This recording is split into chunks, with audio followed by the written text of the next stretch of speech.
patuloy ang Philippine Vovinam teams na humahabol sa pagsabak sa mga international competitions na kasalukuyang nasa Bali, Indonesia para sa nagaganap na 5th ASEAN Vovinam Championships. Para sa detalye, narito ang report ni teammate Paulo Salamatin.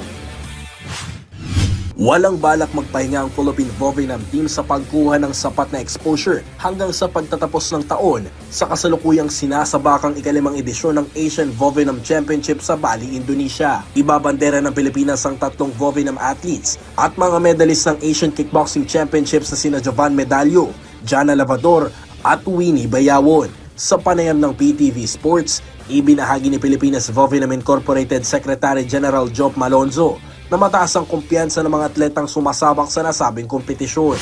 They're well prepared, ensayado talaga, in a manner speaking, they're prepared. High morals.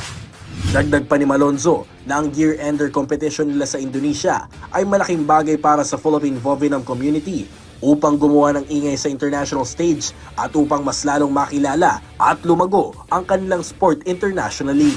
Let us try to elevate the sport and propagate the sport in our country.